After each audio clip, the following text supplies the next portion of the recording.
Hello everyone, welcome to my new blog. সবাই কেমন আছো তোমরা? আমি চলে এসেছি নতুন একটা ভিডিও নিয়ে। আজকে হবে ঢ্যাঁড়স সরষের একটা নিউ রেসিপি। প্রচুর টেস্টি হয়, সো সবাই তোমরা বানিয়ে খেয়ে দেখো, খুব ভালো লাগে খেতে। সো চলো রেসিপিটা বলা যাক। প্রথমত আমি ঢ্যাঁড়সটাকে কেটে নিচ্ছি। ফার্স্টে ধুয়ে নিয়েছি, ধোয়ার পরে আমি ঢ্যাঁড়সটাকে কেটে নিচ্ছি, ঠিক আছে?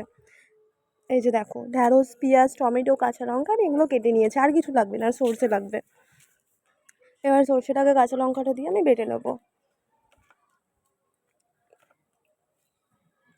চলো দেখতে থাকো।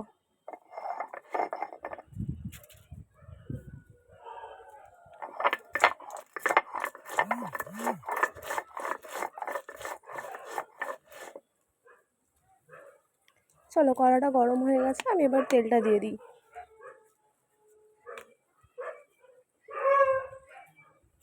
তেলটা একটু বেশিই দেবে, আমি অনেকটাই দিয়েছি কিন্তু বোঝা যাচ্ছে না ঠিক মতো, বাট একটু তেলটা বেশিই লাগবে এতে।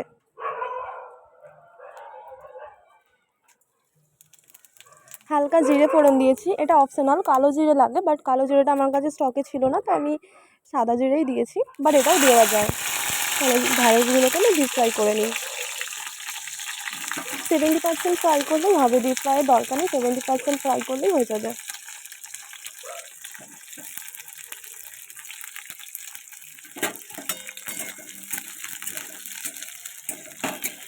এটার মধ্যে হালকা নুন আর হালকা হলুদ দিতে হবে, কালারটা তাহলে ভালো আসবে।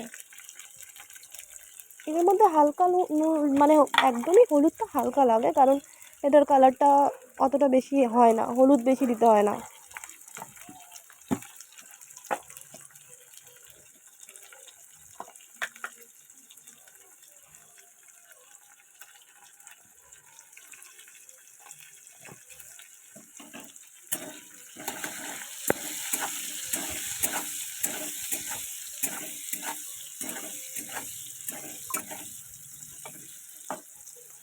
আর একটু ভেজে নেবো, অনেকটা ভাজা হয়ে গেছে, আর একটু ভেজে নেবো।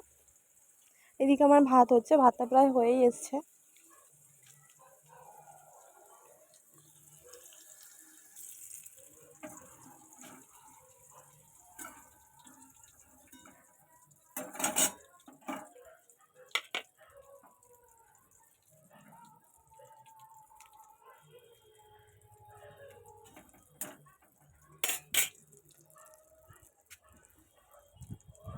এবার আমি কাঁচা লঙ্কা, পেঁয়াজ, টমেটো এগুলো দিয়ে দেবো, দিয়ে এটাকে 50% ফ্রাই করবো।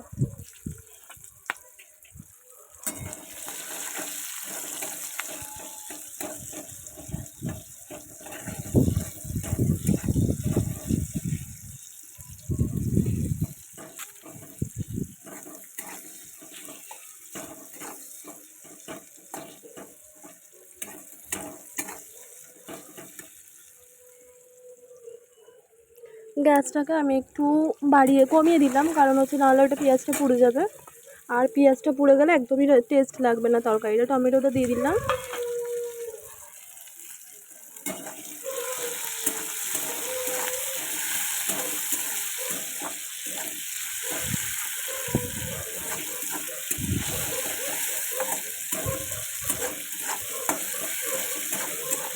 এটা বেশি ফ্রাই করবো না, 50% হয়ে গেলে আমি সরষেটা এর মধ্যে দিয়ে দেবো।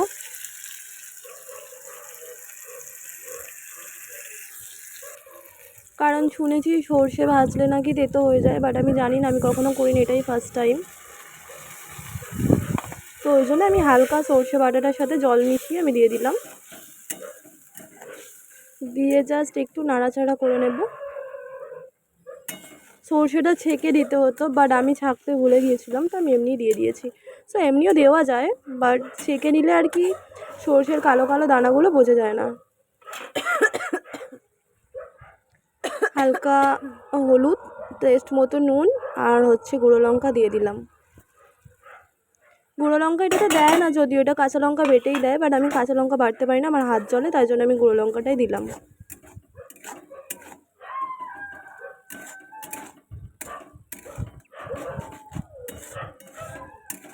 এটা কিছুটা মিক্স করে নেব।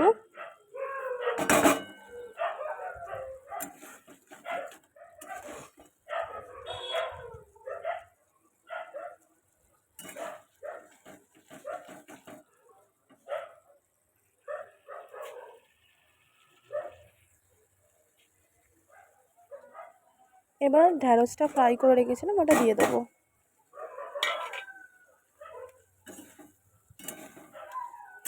দেবার পরে হালকা একটু কষিয়ে একদম হালকা জল দিয়ে দেবো, কারণ এটা একদমই গ্রেভিও হবে না, একটু ঝোলও হবে না, একদম নর্মাল সিম্পল হবে।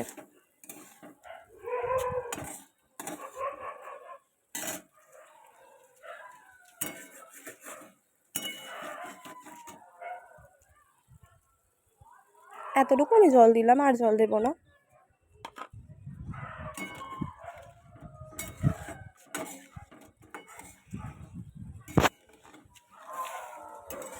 আর আমি চাপা দেবো না, কারণ এটা ঢ্যাঁড়স, তো ঢ্যাঁড়সটা চাপা দিলে কীরকম হরর টাইপের করে, তো ওই জন্য আমি চাপা দেবো না, এমনি নর্মালিভাবে ফুটবে এটা।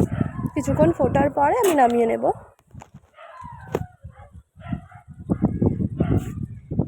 প্রায় কমপ্লিট হয়ে গেছে, আর একটু ফুটে গেলে আমি নামিয়ে নেব।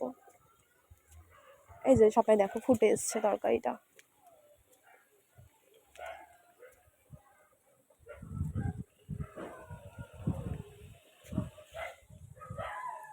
এই যে আমি এরকম টাইপের রেখেছি, না বেশি ঝোল রেখেছি না একটু রেখেছি, এরকম টাইপের, যাতে আর কি খাওয়া যায়। এটা শুধু ভাত দিয়ে খেলেও অসম লাগে খেতে, আর কিছু লাগে না। এর মধ্যে একটা কাঁচা লঙ্কা দিয়ে দেবো নামানোর পরে, আর একটু হালকা সর্ষের তেল দিয়ে দেবো, তাহলে ফ্লেভারটা ভালো আসবে। একটা কাঁচা লঙ্কা দিয়ে দিলাম, আর হালকা 1 চামচ মতো আমি তেল দিয়ে দেবো।